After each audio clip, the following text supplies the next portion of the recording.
Good morning all of you. नमस्कार, जय माता दी and welcome back to my YouTube channel. आज डिस्कशन हम करेंगे 194 Q, section 194 Q introduce by finance act 2021 which is applicable from 1st of July. जी हाँ, कुछ ही दिन रह गए हैं इस सेक्शन को अप्लाई होने में। 1 जुलाई से सेक्शन एप्लीकेबल है। ये वीडियो खास उन लोगों के लिए जिनका टर्नओवर 10 करोड़ से ज़्यादा का है, तो ध्यान से सुनना। वो लोग जिनका टर्नओवर गुड्स के अंदर जो डील करते हैं 10 करोड़ से ज़्यादा का है। अब 194 में शुरू करूंगा। 194 में हम पहले पकड़ेंगे बायर को। जो भी लोग माल खरीदते हैं, यानी कि मैं एग्जांपल आज अपने पे एग्जांपल लेते हैं। मैंने माल खरीदा, ये पेन, मेरा काम है इस पेन का सेल परचेज करना। तो अगर बायर किस पॉइंट से सोचें, मैंने माल खरीदा 50 लाख रुपए का इस साल में किसी भी पार्टी से, किसी भी सेलर से 50 लाख का माल अगर मैं खरीदता हूँ और मेरी टर्नओवर लास्ट ईयर की 10 करोड़ रुपए से ज़्यादा की है, तो ये सेक्शन मेरे पे एप्लीकेबल होता है। अब 50 लाख का माल मैंने खरीदा और उससे ज़्यादा का, तो मुझे सेलर का टीडीएस काटना है 0.1%। कितना दोस्तों? 0.1%। अगर वो पेन आपको नहीं देता, यानी कि आपका सेलर आपको पेन नहीं, पेन नंबर नहीं देता, तो आपको टीडीएस काटना है 5%। अभी तक इससे पहले जो सेक्शन आया हुआ था ट्रेडिंग 10 करोड़ से ऊपर वाले लोगों के लिए, वो टीसीएस की फॉर्म में आया हुआ था।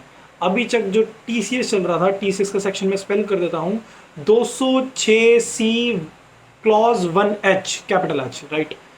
अब इस सेक्शन के अंदर जो भी सेलर, यानी कि अभी तक मैं पेन का क्या, अभी मैं लोगों से माल खरीद के आया फिर बेचूंगा, तो लोगों से जिससे मैंने माल खरीदा, अब हमने टर्नओवर उस केस में, टीसीएस के केस में सेलर दिखेगा। सेलर जिसको बेचा, मुझे ये पेन उसने बेचे थे, 10 करोड़ से ज़्यादा का टर्नओवर अगर सेलर का हुआ, तो सेलर 0.1% मुझे अपने बिल के साथ मार्क करके टीसीएस की फॉर्म में मेरे से पैसा कलेक्ट करेगा। यानी कि पहले क्या होता था, टीसीएस कलेक्ट हो रहा था ऐसी ट्रांजेक्शन्स के ऊपर, आज टीडीएस लगा दिया गया, यानी कि बायर की रिस्पॉन्सिबिलिटी लगा दी है। अब हम बात करते हैं ये दोनों सेक्शन, जो क्या दोनों सेक्शन एप्लीकेबल होती हैं? क्या सेलर की भी रिस्पॉन्सिबिलिटी बन गई टीसीएस लगाने की और बायर की बन गई टीडीएस लगाने की? मैं ट्रांजेक्शन को एग्जाम्पल पे लेके चलता हूँ। एग्जाम्पल नंबर 1, अगर बायर का टर्नओवर 10 करोड़ से ज़्यादा है तो बायर टीडीएस लगाएगा, और अगर सेलर का ट्रांजैक्शन 10 करोड़ से ज़्यादा का है तो सिर्फ टीडीएस ही लगेगा। दोनों का ट्रांजैक्शन 10 करोड़ से ज़्यादा तो टीडीएस।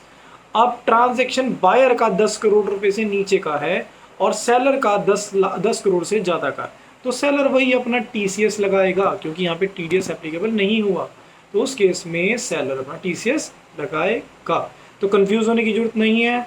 जहाँ पे दोनों का टर्नओवर 10 करोड़ से ज़्यादा है तो सिर्फ टीडीएस लगेगा, टीसीएस हट जाएगा। अब जहाँ पे बायर का टर्नओवर 10 करोड़ रुपए से कम है और सेलर का ज़्यादा है, तो सेलर अपना टीसीएस लगा के हमें देगा। तो दोस्तों, इस प्रोविजंस को मार्क कर लें, समझ लें। आई होप आपको ये 194 क्यू अच्छे से समझ आया होगा। अगर कोई भी डाउट है सेक्शन से रिलेटेड, आप डायलॉग बॉक्स में डाल सकते हैं। Do subscribe my channel and take care of you and your family. I wish you all the best for this section as well and for humanity. Take care. Bye bye.